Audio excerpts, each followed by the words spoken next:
नहीं हूँ, एजुकेशन के फील्ड से नहीं हूँ। मैं एक कलाकार हूँ, एक आर्टिस्ट हूँ, एक क्रिएटिव इंसान हूँ।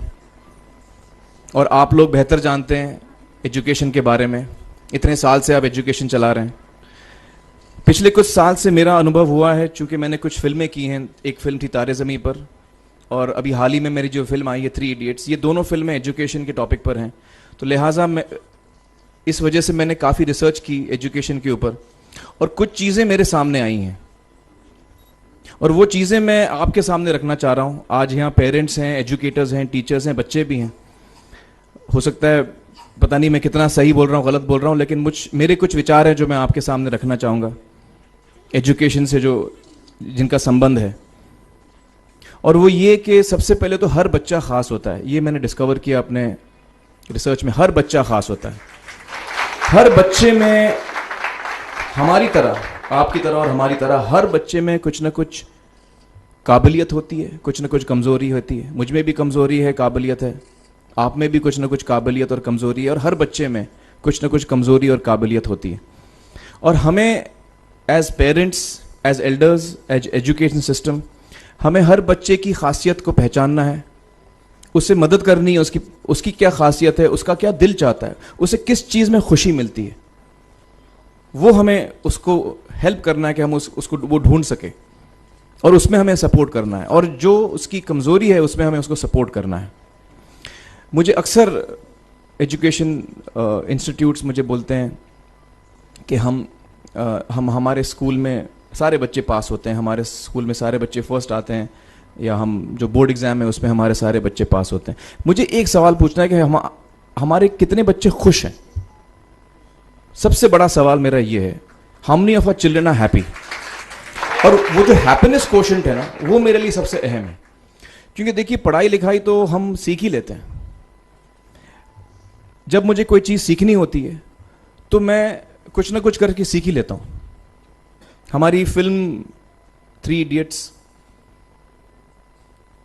जब रिलीज होने वाली थी, रिलीज से पहले हमने कई स्क्रीनिंग्स रखे थे, टेस्ट स्क्रीनिंग जिसको हम कहते हैं, जिसमें कि हम ऑडियंस, जैसे आप लोग हैं, उनको बुलाते हैं, फिल्म दिखाते हैं, उनसे पूछते हैं कि फिल्म कैसी लगी। ऐसे एक टेस्ट स्क्रीनिंग हमने किया था। बम्बई में एक फैक्ट्री में कारीगर लोग काम करते हैं, तो करीब 25-30 कारीगर आए थे उस स्क्रीनिंग में। स्क्रीनिंग के बाद उनका एक कारीगर था, उसने मुझसे एक सवाल पूछा। उसने मुझसे ये पूछा, आप लोगों ने फिल्म देखी है 3 इडियट्स? उसमें उसने मुझे एक सवाल पूछा जो बहुत कमाल का सवाल था। उसने मुझे ये सवाल पूछा कि सर, पिक्चर के अंत में हमें पता लगता है कि आप तो रणछोड़ दास थे ही नहीं, रैंचो तो थे ही नहीं आप, तो सर्टिफिकेट तो आपको मिला नहीं, वो तो जावेद जाफरी को मिल गया। तो आप इतने बड़े साइंटिस्ट कैसे बन गए? इतने बड़े पेटेंट्स, 400 पेटेंट्स, जापानी लोग आपके पीछे पड़े हैं, तो आपको सर्टिफिकेट तो मिला नहीं, तो आप इतने बड़े साइंटिस्ट कैसे बन गए? बहुत ही अहम सवाल है ये, बहुत ही इंपॉर्टेंट सवाल है। और ये जो मुद्दा है उसके हार्ट में जाता है ये, कि जब मैं एग्जाम के लिए रट के जवाब देता हूं और वो जवाब में मुझे नंबर मिलते हैं और मैं पास हो जाता हूं, तो मेरे हाथ में एक पर्चा आता है जो मुझे कहता है कि मैं पढ़ा लिखा हूं। लेकिन वाकई में पढ़ा लिखा हूं या नहीं, ये अभी तक हमको श्योर मालूम नहीं है। लेकिन जब आप नॉलेज चाहते हैं कि आपको मिले, विद्या मिले आपको, तो फिर वो कागज का मायने कुछ होता नहीं है। तो मैंने उसको जवाब में 2 सवाल पूछे। मैंने बोला उसको कि भैया, आपको क्या लगता है मैं अच्छा एक्टर हूं? उसने बोला हाँ, देश भर में आप सब लोग मानते हैं आपको, आप अच्छे एक्टर हैं। मैंने उससे कहा कि भैया, मेरे पास कोई सर्टिफिकेट नहीं है जो कहता है कि मैं अच्छा एक्टर हूं। मेरे पास कोई कागज नहीं है जो मुझे बोलता है कि मैं अच्छा एक्टर हूं।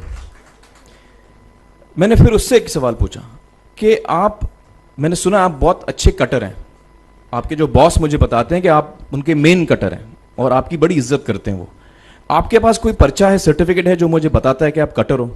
उसने बोला नहीं सर। तो मैंने बोला आपका जवाब आपको इधर ही मिल गया। Education is beyond marks, education is beyond grades, education is what you learn. और मेरी इच्छा है कि हिंदुस्तान में हम एजुकेशन को इस नजरिए से देखें कि हम अपने बच्चों को वाकई शिक्षा दें। और शिक्षा हम खुशी से दें, क्योंकि शिक्षा में सिर्फ ज्ञान नहीं होता, शिक्षा में एक और चीज़ मिली हुई होती है, वो ये है कि हम अपने बच्चों को डेवलप करते हैं as human beings.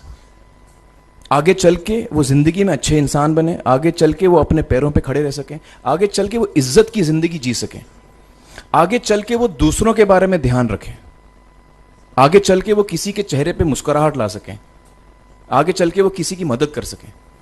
This is what we should develop of our children. ये मेरी फीलिंग है। मैं जहाँ भी देखता हूँ, ये मेरे साथ भी हुआ है जब मैं छोटा था। जब से हमारे बच्चे छोटे होते हैं, जब से बच्चे पैदा होते हैं, बच्चा घर आता है, हम बच्चे को पूछते हैं भाई मार्क्स कितने मिले, फर्स्ट आए कि सेकंड आए? वो बोलता है सेकंड। सेकंड आए तो अरे फर्स्ट नहीं आए, डांट पड़ती है उसको। जो बोलता है मैं 10th आया तो उसकी तो हालत ही बुरी हो जाती है। बच्चे को लगता है यार ये फर्स्ट आना बड़ा जरूरी है। उसको रेस में हम पूछते हैं तुम रेस में फर्स्ट आए कि सेकंड आए? में हम उसको बचपन से, जब से वो केजी लोअर केजी में होता है, जब लोअर केजी में रेस होती है, चमचा मुंह में लगा के उसमें नींबू डाल के भागते हैं। उसमें भी हम बच्चे को पूछते हैं अरे मेरा बेटा फर्स्ट आएगा, ला ओ बेटा मेरा फर्स्ट आना, मतलब पेरेंट्स चिल्ला रहे हैं बेटा भागो, मतलब नींबू लेके भागो। तो उसमें होता क्या है कि बच्चे को लगता है कि यार ये बड़ा जरूरी है। मेरे पेरेंट्स को हमेशा, मेरे पेरेंट्स मुझे एक ही सवाल पूछते हैं, मैं फर्स्ट आया कि नहीं। उसके जहन में ये बात बैठ जाती है कि मेरे को अव्वल आना है, मेरे को कंपीट करना है, मेरे को बाकी लोग से आगे निकलना है। टीचर्स भी यही सवाल उसको पूछते हैं आमतौर पे, मेरे साथ हुआ है। होता क्या है कि जब वो बच्चा 21 साल का होता है तो वो बड़ा सेल्फिश हो जाता है, और उसको सेल्फिश हमने बनाया, हमारे सिस्टम ने बनाया।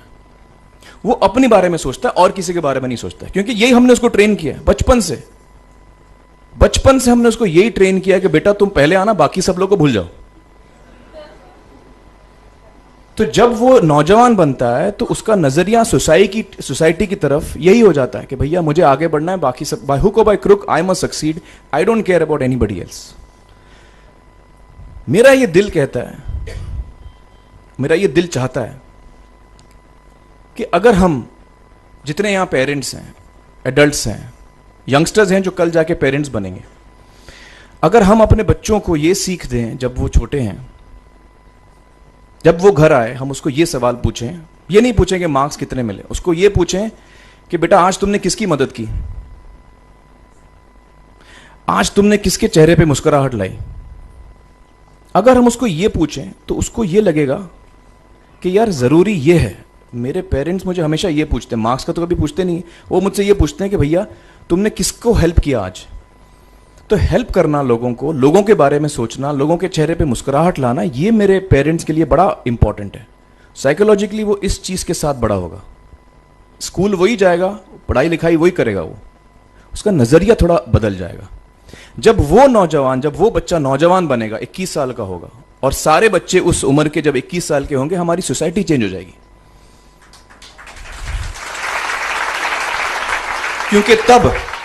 क्योंकि तब हमारी सोसाइटी में ऐसे नौजवान होंगे जो खुद के बारे में नहीं सोच रहे, दूसरों के बारे में सोच रहे हैं। तो मुझे लगता है कि सबसे बड़ी चीज जो हमारे एजुकेशन सिस्टम में मैं देखना चाहूंगा, जो मैंने अपने स्कूल लाइफ में नहीं देखी, कि हमको ये अहमियत इस पे दी जा रही है कि हम अपने आसपास के बच्चों को कितना हेल्प कर रहे हैं। ये एक बहुत बड़ी तब्दीली अगर आ जाए तो मुझे लगता है कि हमारा देश बहुत सुधर सकता है, बहुत बदल सकता है, हम